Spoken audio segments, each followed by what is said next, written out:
Hello friends, good morning, afternoon, evening, whatever time it is that you are watching this. I'm very excited to be bringing another tutorial to YouTube. Want to say thank you for all of the kind words and comments that were left on my first video. Obviously, I'm still kind of figuring out this whole YouTube thing. So I definitely appreciate the feedback, the tips, and really just your thoughts as to what I'm doing and what I'm teaching. So please keep those comments coming in. I love hearing from you, and I hope you enjoy this tutorial. So today what we're going to do, I know that we're heading into fall. Right now it's Labor Day weekend. Summer is kind of coming to a close. And so for me, fall means a lot of family get-togethers, getting together with friends. Maybe you have a tradition of a Friendsgiving. Just there's a lot of time that is spent with loved ones. And so I thought, what better than to make something that could easily be gifted, totally customizable, and just something that obviously you pour your love, time, and attention into. I think those are the best kind of gifts. So with that, today we're going to be putting together a little coaster set. I'll walk you through making one of the coasters today. We don't have to do all four or however many you would want to make. But I was really inspired by, and I'll throw these up on the screen, but some alabaster coasters that I had seen recently. The colors are really fun, obviously, but again, going into fall, I wanted to stick with some colors that were a little bit warmer, cozier, a little more muted. Sorry, there goes my oven, but a little more fall and less summer. But of course, go with whatever colors you'd like for this. And with that, we'll get into the supplies that we're gonna need. So I have some gloves because, as you're about to find out, we are gonna be dealing with some messy materials. So I have some just regular latex gloves, whatever you have to protect your hands, especially from alcohol ink. I also have some parchment paper that will be protecting the surface, my work surface, from the alcohol ink. We also have some Cernit Translucent and Opaline. I believe you could use Sculpey as well. I would say if you're going to use Sculpey or a different brand, I would stick with a translucent and then maybe put together, mix up a combo of translucent and white. I might go like 75% translucent, 25% white to get something sort of similar to Opaline.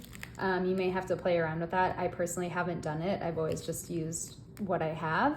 But all that to say, if you don't have Cernit, it's not impossible to do this.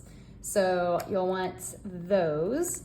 And then the inks that I grabbed, they're all the Tim Holtz brand. So I have Everglades, Moss, and then I have the mixative of Snowcap. So that's going to be kind of like one of our colors. Since you'll see in the inspiration, it's a two-tone approach. And then for the second one, I have caramel and then the copper mixative. In addition to that, we're also going to be using some of this oyster white acrylic paint from Delta Creative. And then in terms of tools, I have obviously my tissue blade, a roller, and then I have a circle cutter that I'm gonna use for mine. I also have a square one, but I already have a lot of square coasters, so I'm gonna go with a circle for this.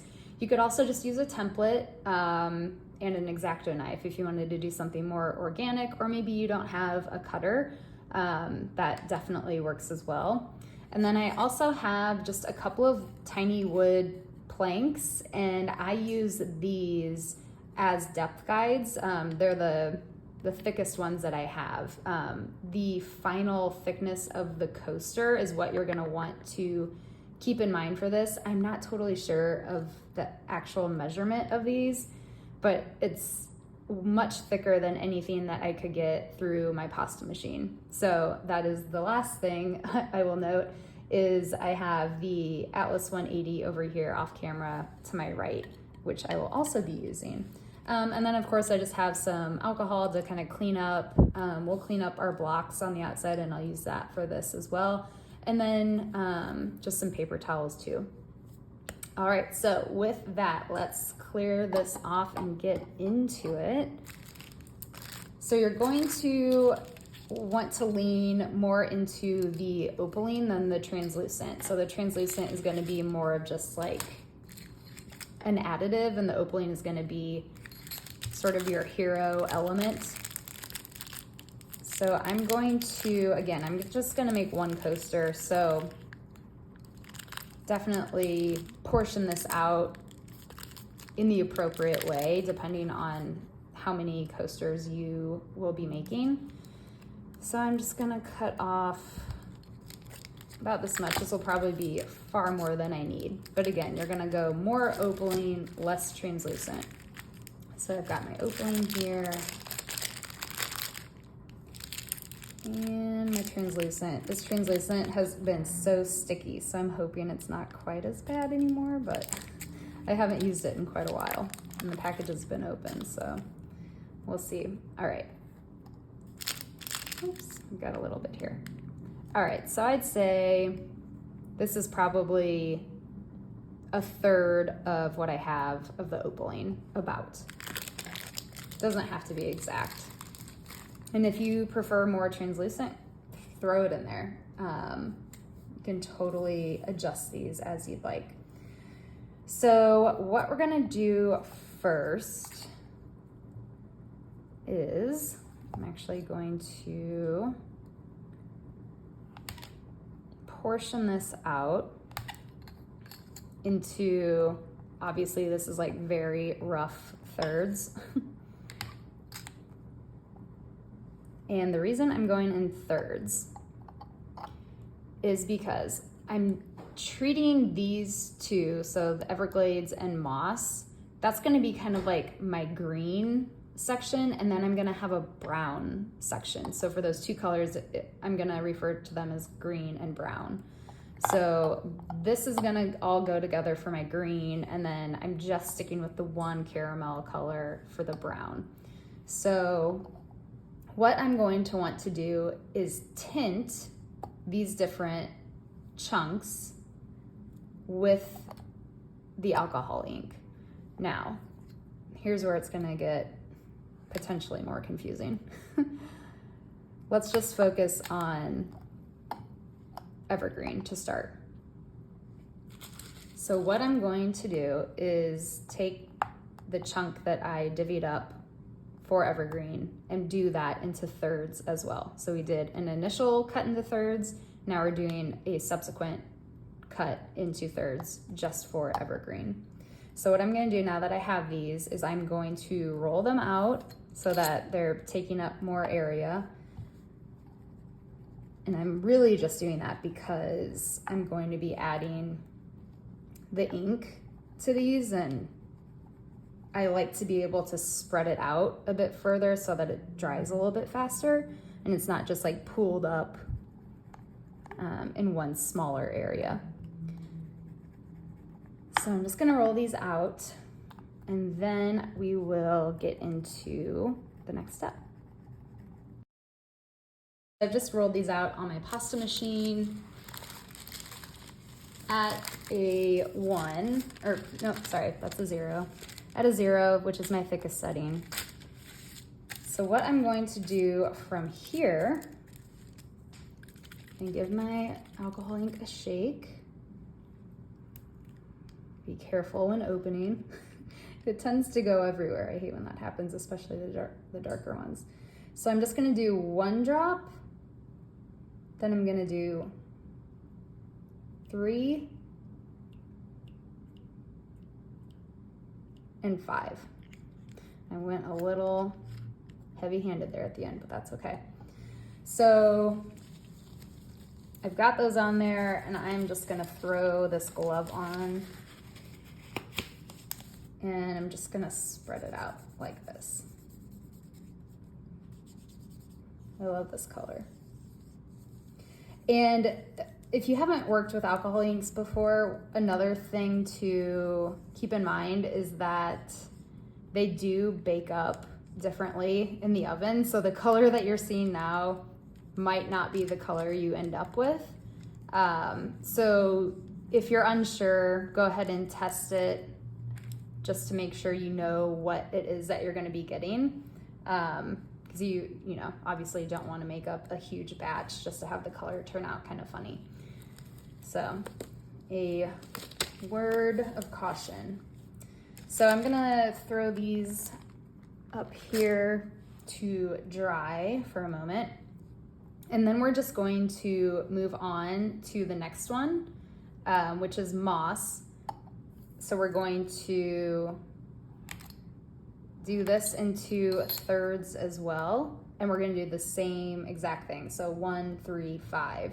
And then we're gonna move on to the caramel, cut into thirds, 1, 3, 5. So once we get through that, we will come back to the next step.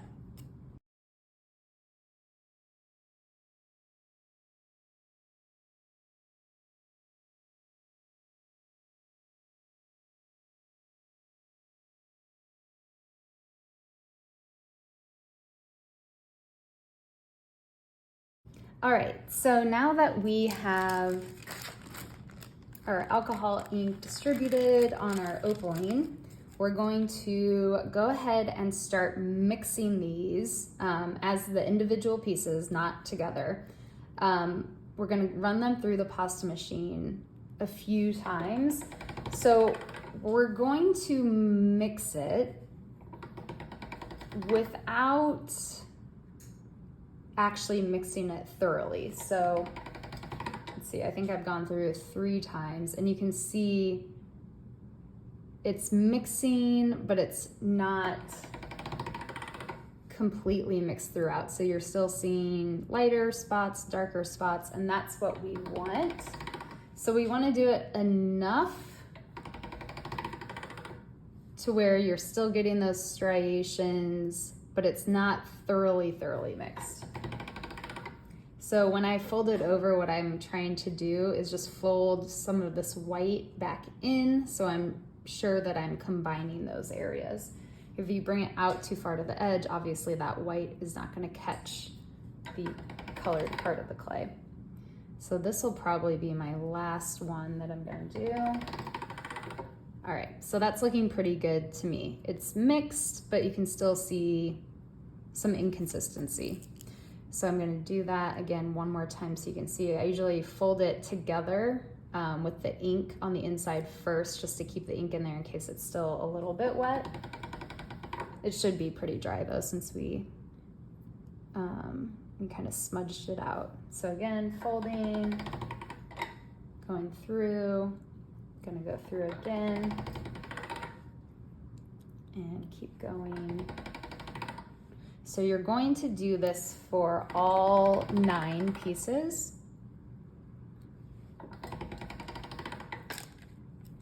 So that's looking pretty good to me, and it's looking darker than this first piece. So obviously that is the idea, is for them to get, darker as you go. Should have kept my glove on. Now I have Grinch fingers. Oh no. And of course I threw my other glove away. So I'll just be kind of careful here. Yeah, that definitely went all the way to the back side. But that's good, because we want this one to be quite a bit more saturated than the others.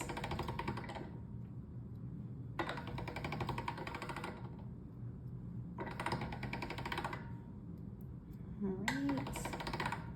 And we'll probably go through one more time, just like that. Great. So we have obviously a good gradient, so to speak, going here. So I'm going to go ahead and do the exact same with the remaining 6 pieces. And once we have those all mixed, we'll come back together and head on to the next step.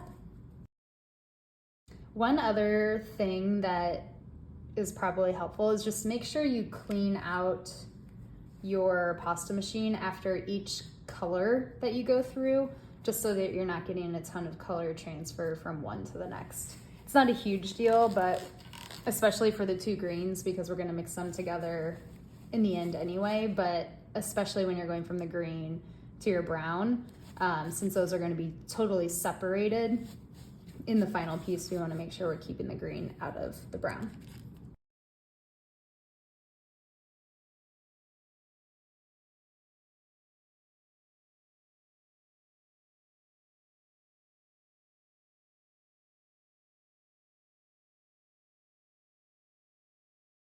All right, now that we have all of our different colors, we are going to bring these together. So put all your greens together, or whatever your main color is.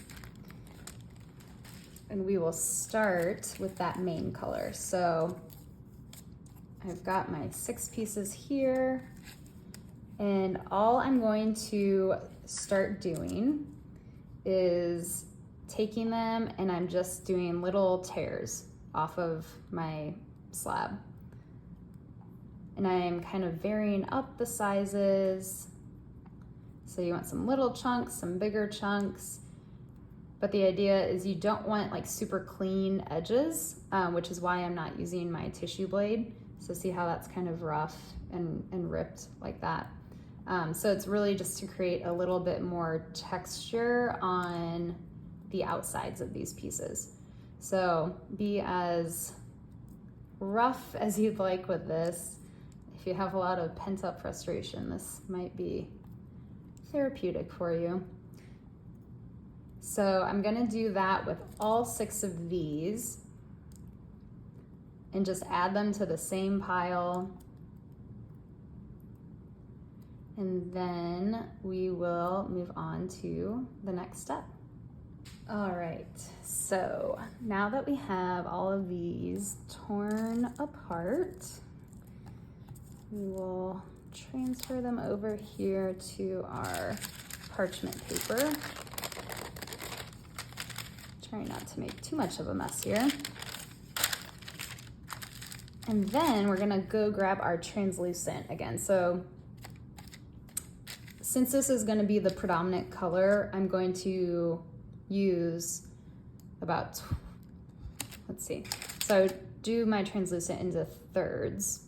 So this is like 2/3, let's call it, and this is 1/3. So this 1/3 will go with my brown color, and this is going to go into my green. So I'm just gonna do the same thing here with just tearing it into chunks. It doesn't have to be rolled out like your green was.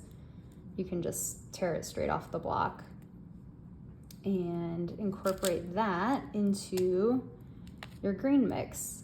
And lucky for me, my translucent's kind of dried out a little bit, so it's easier for me to break it up. But if yours isn't, it might be easier to just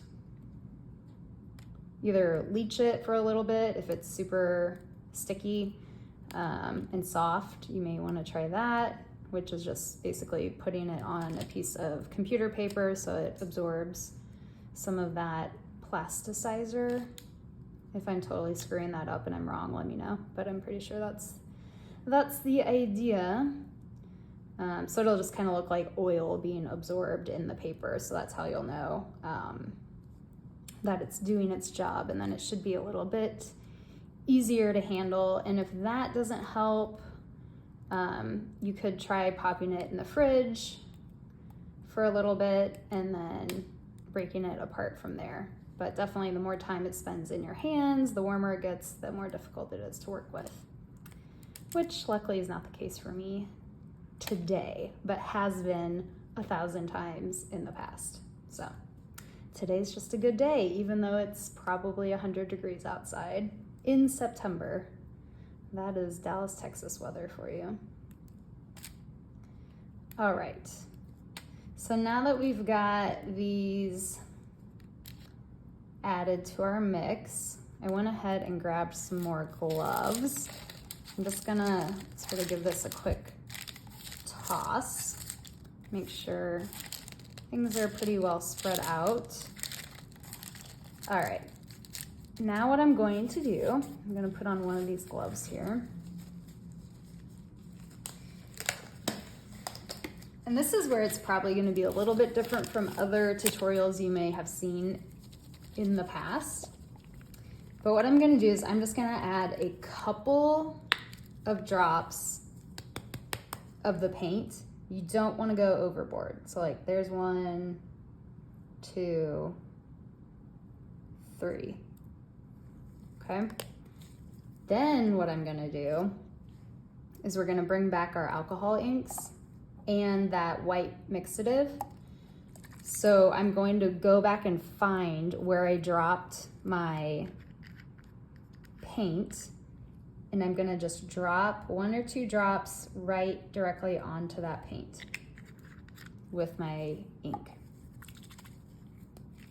So I do the evergreen on 1. Where did it go? Here it is. Moss on the other, so I did 2 drops there. And then we've got our mixative. All right. And that is step 1. Step 2, with your gloved hand, go in and just lightly toss this around.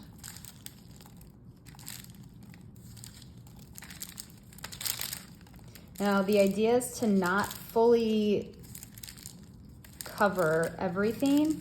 It's just to get a little bit on your pieces. So you see how they're not covered, like I can still see their original color, but you do want to get some of that spread out throughout your clay. And you'll see how there's like the chunks of darker green from the ink. That's what you want. So you don't want it fully spread out equally. Okay, so that's looking pretty good to me. Like, see, we've got some of that green in here. It's just kind of like little hints of it throughout. Nothing major, because we don't want to go overboard with it. But it's definitely in there throughout. So I'm just spreading these out, and I'm going to then move this to the side so that we can do the exact same thing, just on a smaller scale, to our secondary color, which is that brown. And instead of doing 3 drops of the paint, we'll do 2. And to that, we would then add the caramel to one of the drops of paint, and then the copper mixative to the other. So I'll go ahead and do that right now, and you can watch. But again, it's going to be the same process that we just did. So just tearing these apart, making a pile, and then adding the translucent, and then your paint and your alcohol ink, and then tossing it and putting it to the side to dry. So we'll speed through this, but I'll show it so that if you are still unsure about something, you can see it play out here.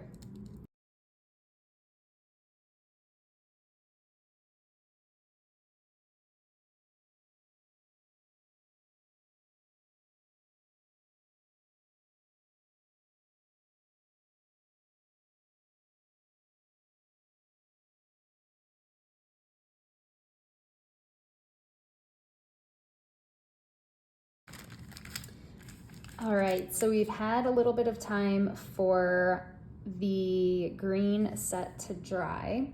So what I'm going to do now is bring all this together. It's still a little wet, but nothing crazy. And we're just going to bring it together to form a cane.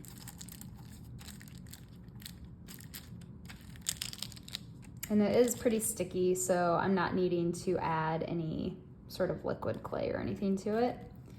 And it's already fairly well mixed together, so I'm not worried about placement of anything. And I'm just using my hands to kind of slowly squish this together. Use the palm of my hand here. For me, this is actually a very big block. I usually work in like very small.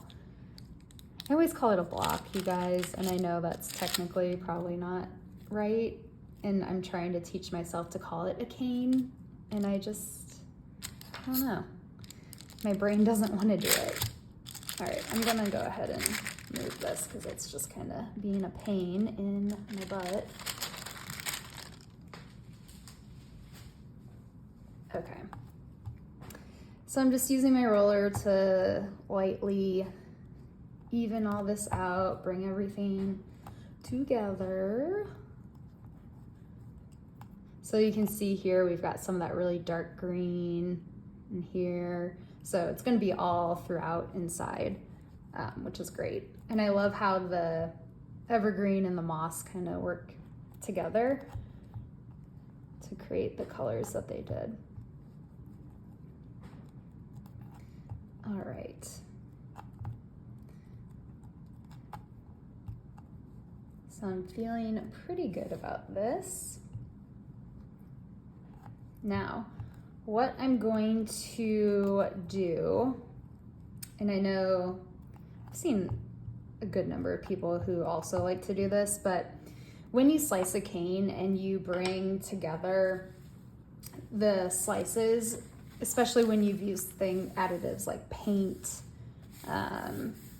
mica powders, whatever the case is, and you have sort of that residue on the outside, when you're putting the pieces together, it'll create a straight line where, you know, the paint or the mica powder or whatever it is comes together. So it really is a kind of a tell when you're making a slab. So what I like to do is just take a paper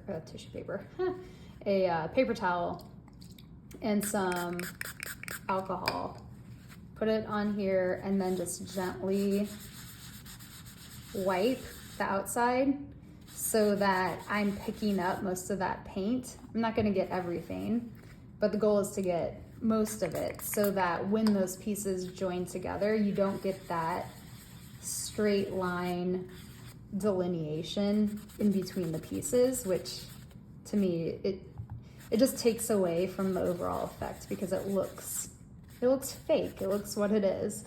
So this helps with that so that the pieces kind of blend together a little bit more so the joint looks a little more seamless. So this will be a good one. You can see there's a lot of white paint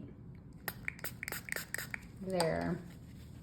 And we're gonna pick, again, it doesn't have to be all of it, but pick most of it up. Just like that.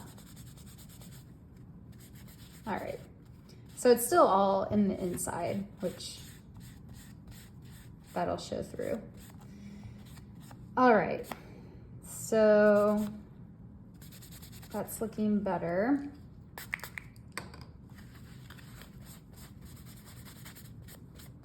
Now,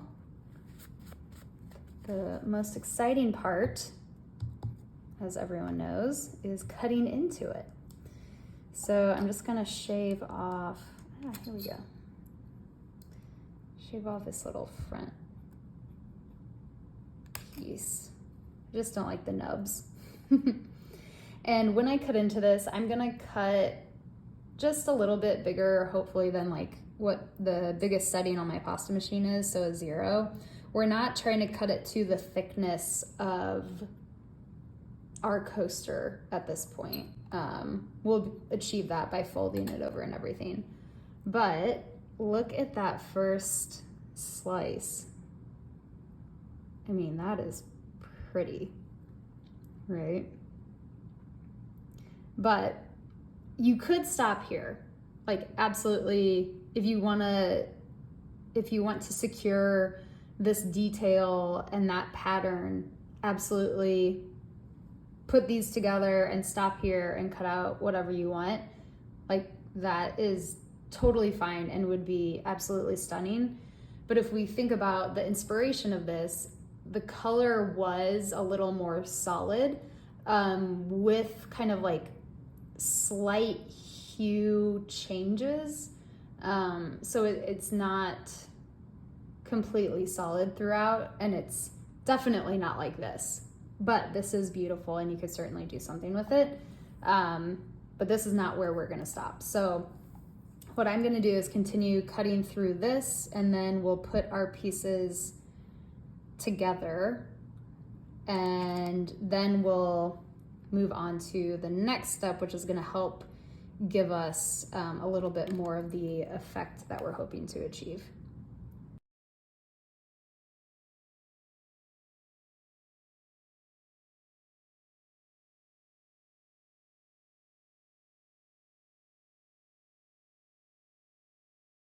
Okay, so I've gone ahead and laid my pieces out. I'm very happy with how they're looking. So now I'm going to take my roller, which is a mess, and gently roll these together so that they're all nice and secure. So again, I'm not pressing too hard, just enough to join them up before I run them through my pasta machine. So I go one way and go the other way. I think this is gonna look really cool. I'm so excited. I haven't done these colors before, so hopefully they turn out, like I was saying earlier, hopefully they turn out the way I think they will, but with alcohol ink, sometimes it's, you know, anyone's guess. So now I'm just trying to get this up off of my tile. Again, this was pretty sticky, so there we go. All right, so we've got our slab here, and I'm going to run it through my pasta machine on a 0 to start. And actually, before I do that, I'm gonna just wipe under there because I think the last thing that went through was all the brown, so I wanna make sure it's nice. Yeah, see, gotta get that clean, otherwise that would be all over my green and I would have done exactly what I told you guys not to do. So, gotta take your own advice. Okay, so now we're clean and I'm gonna run this through. Sorry for the squeaking. All right, so that is looking nice, but again, we want this to be a little more cohesive. So what I'm going to now do is fold it over on itself, just like this, and I'm gonna run it through, still on a 0. And now we have something that's looking more like this, which is really pretty, but we are getting kind of elongated in one direction. So what you'll want to do from there is fold it over on itself again. This time, run it through going the opposite way. So if your striations are going across, then you want to stretch them up. So you'll put it into your pasta machine going that direction to kind of enlarge the proportions proportionately. So I will run it through on my 0 again. And now you'll see we stretched that pattern up. So now we're getting that proportionate expansion. Now, I'm still not to exactly where I want to be. Like this area right here is looking really nice to me. So I want to mimic that a bit more. So I'm going to do the exact same thing again, where I fold over once on itself, and I'm going to run it through the pasta machine. Okay, so now we're looking like this. I'm really liking this side. This side's lost a little bit more of the detail, but it's really pretty. But I'm going to fold that to the inside, just like that. and run it through this direction. All right, now look at this. Yeah, okay. That is what I am wanting to achieve. Now, keep in mind, we are eventually gonna go pretty thick, and we have a big cutter that we're gonna be working with. And this is our primary color, so it's probably gonna be about this much into the cutter. So we need to make sure that we have enough reserved, or you could like to fold it on itself and make it thick enough, or you can use a backing sheet. I'm very torn on this, but I think I'm actually going to end up using a backing sheet because I really do like how this turned out, and I don't want to waste it essentially. So I think what I'll do is just roll out some white maybe, or maybe I'll do some white with some of the caramel, just like 1 drop of it added, and make a backing sheet out of that. So then I can just lay this on top. So now what we're going to do is cane up, we'll put this to the side for now, but we're going to now cane up our brown that we worked on. So same exact thing that we did with the green, just getting it all together, making sure it's nice and firm before we go cutting into it. Again, this is pretty sticky as well, so shouldn't be too terribly difficult. And when you are doing this, just make sure you're paying attention, especially when you're making like the sheets or the slabs, that you are being conscious of what is the end goal, what's the end shape, and am I giving myself the correct area to do what I'm wanting to do. So just something to keep in mind. Make sure you don't put yourself in a tricky situation by not giving yourself the correct amount of surface area to eventually cut into. So just have that in the back of your head as you go. So again, just bringing this together.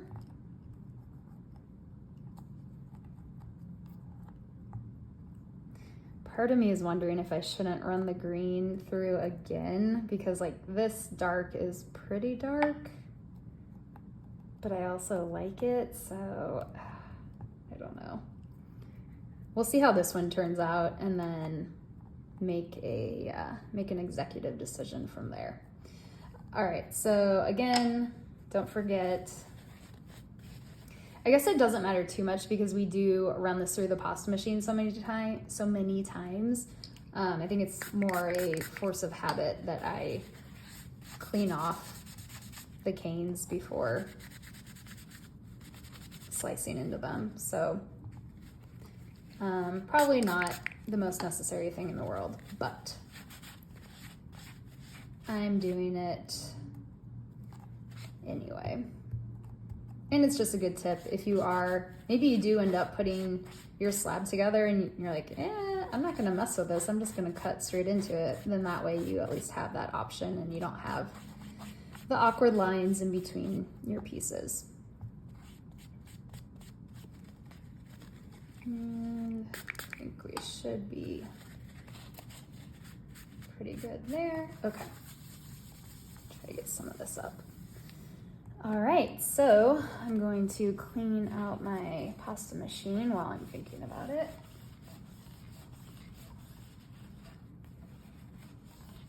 Lots of green up in there. Okay, so now we will slice into our brown. Don't want to slice the green. Just gonna kind of shave off some of this on the front. I just don't like having the nub in the slab.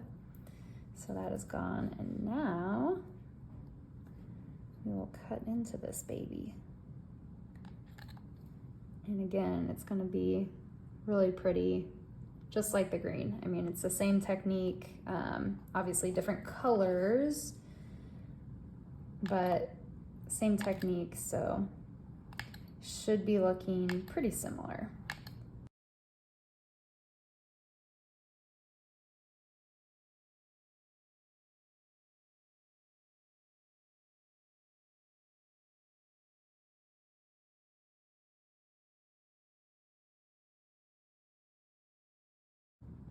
All right, so I've got my 2 slabs and I'm happy with them. I think they're beautiful. It's like, you know, where it's so pretty, you don't want to cut into it, but I think what I'm going to do is leave them as is, because it might not be perfectly aligned with what our inspiration photo was, but it's also hard to tell before it's baked because there is a lot of translucent that's showing up more as white. So I'm gonna leave it how it is. I'm happy with it. So I'm going to mix up just a quick backing sheet, and then we will move on from that point and talk about layout and how to get everything together.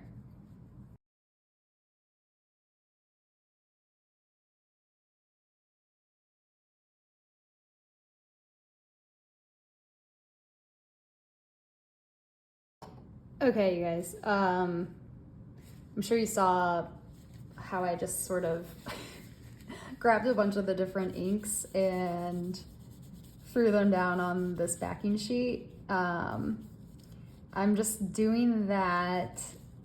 I'm not really sure. I just want to get kind of like a happy mix of both colors so that when you see it from the side, it doesn't look totally startling. So like it's not a huge stark contrast between the backing sheet and what's going on the top. So no idea if that's gonna actually accomplish anything, but now I'm just running it through the pasta machine. I apologize for those squeaks, that's terrible.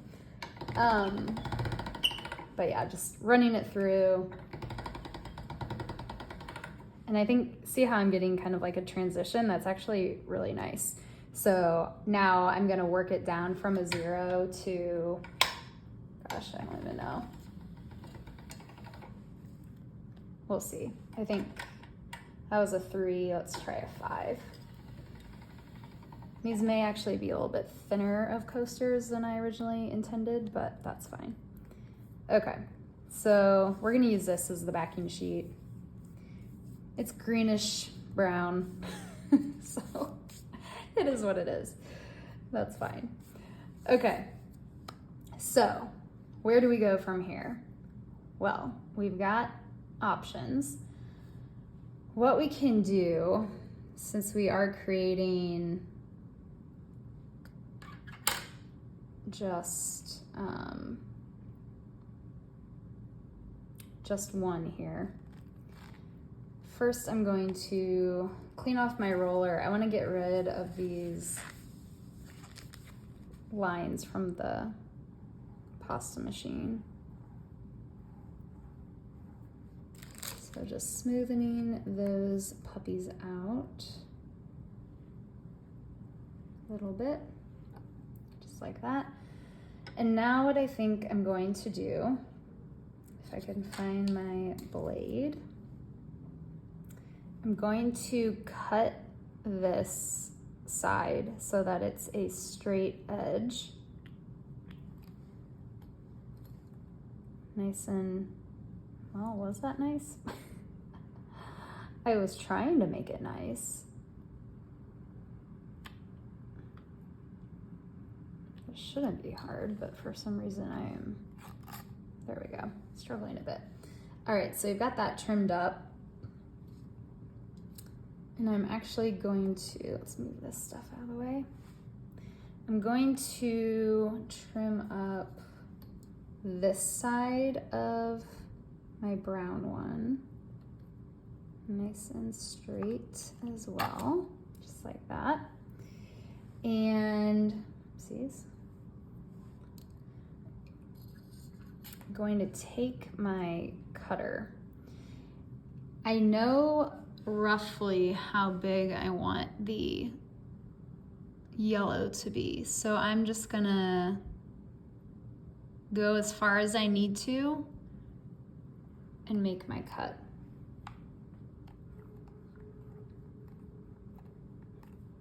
All right, so there's my cut. Now I'm going to go over to this side.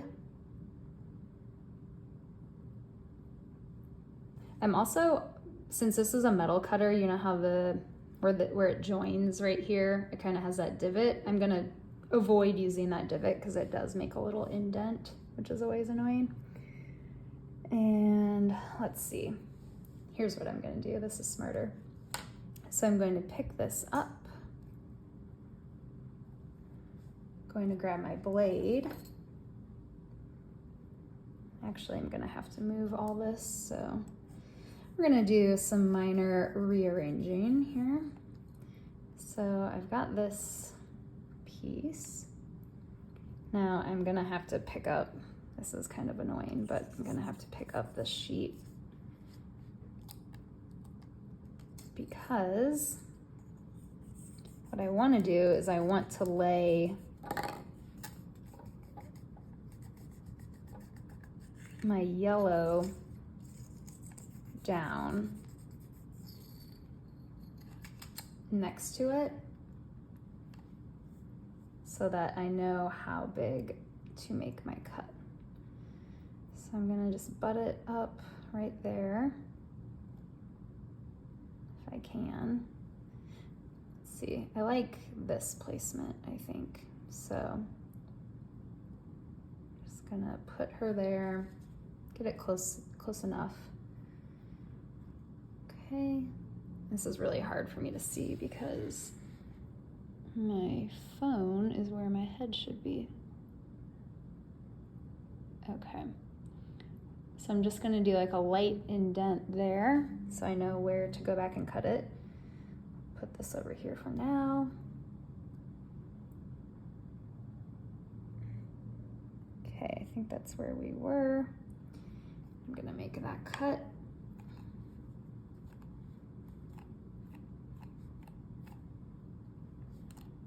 Okay.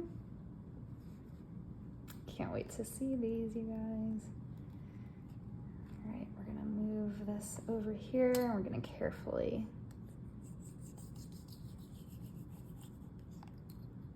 remove this from my tile. And we're gonna find a good spot on my sheet here to lay that down. Okay, I'm just gently pressing it down, nothing too wild, and then just gently going to try and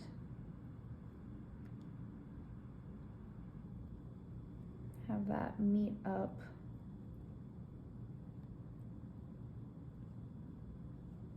with the green, just kind of tapping it into place there.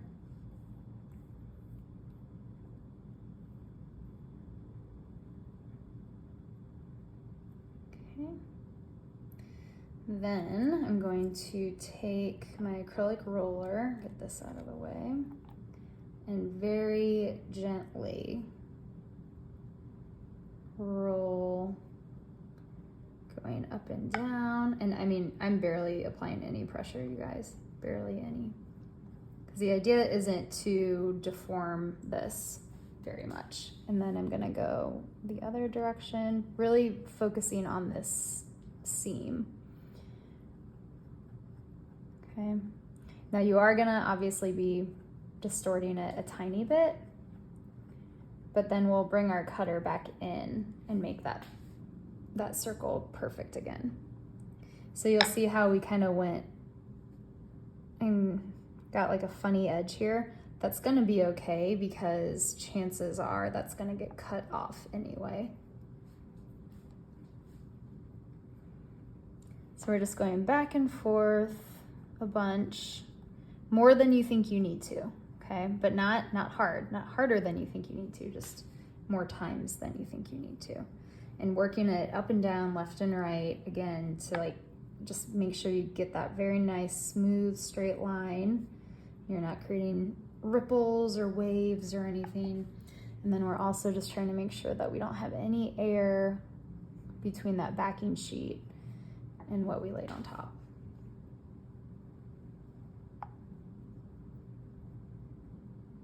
All right.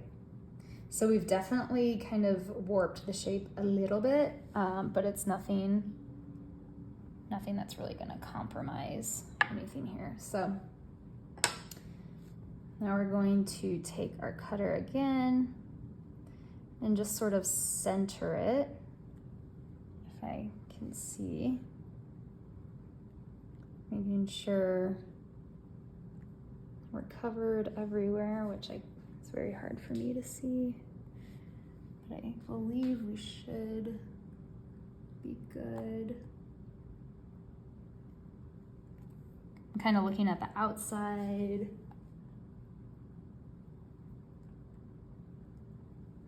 Just making sure we're good all the way around, which I am happy with it. So now we're just gonna press down.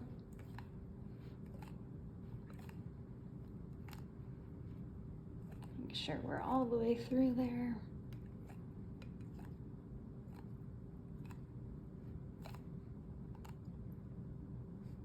Okay. And we're gonna lift up. And we have a coaster, look at that. Ah! Let's cut this out. And then you can obviously reuse the backing sheet if you're making more than one. Just roll it out again.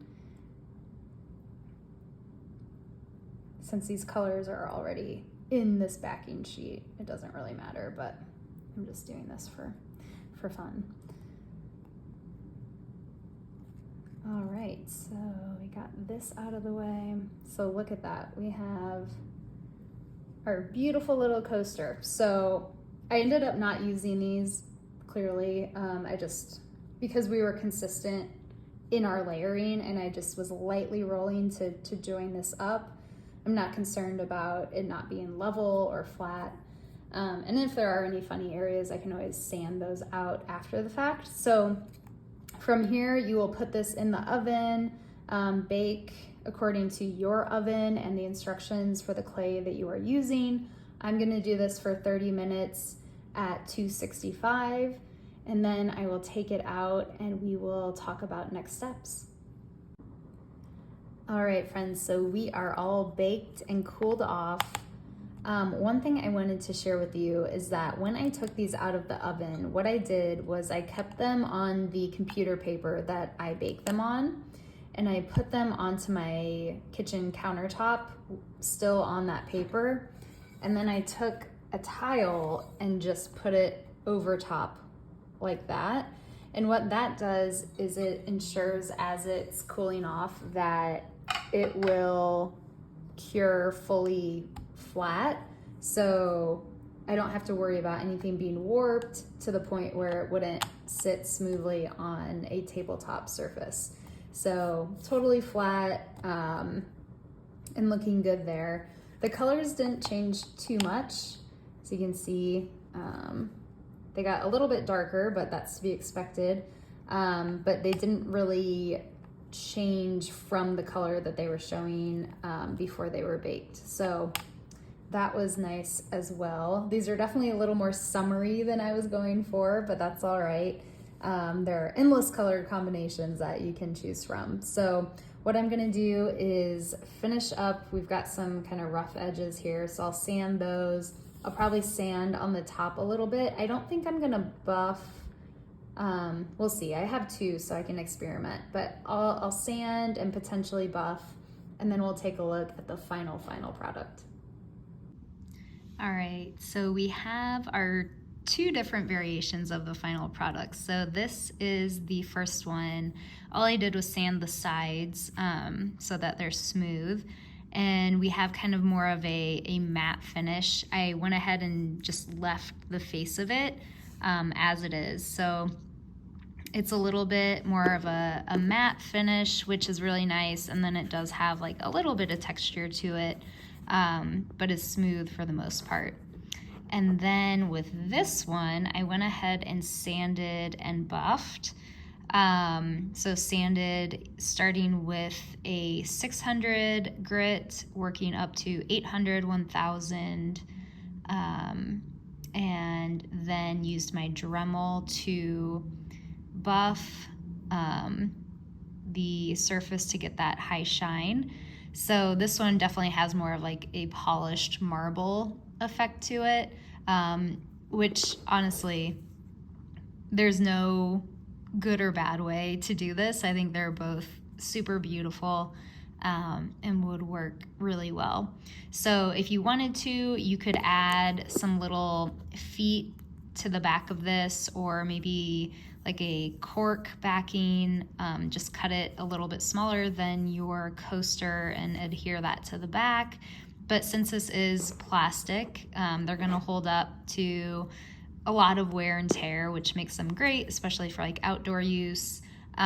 Obviously, if they get warm, they could kind of get a little bit bendy. So if they're out in the sun for a really long time, or you have a really hot beverage on them, just be conscious of that. But I hope that you found this tutorial helpful. If you do take on this project, I would love to see what you make. Please tag me on Instagram. It's at ditti.ditti. And if you have any questions, please leave them in the comments. And if you did enjoy this video, let me know by giving it a thumbs up and subscribing if you have not already. Thanks, guys.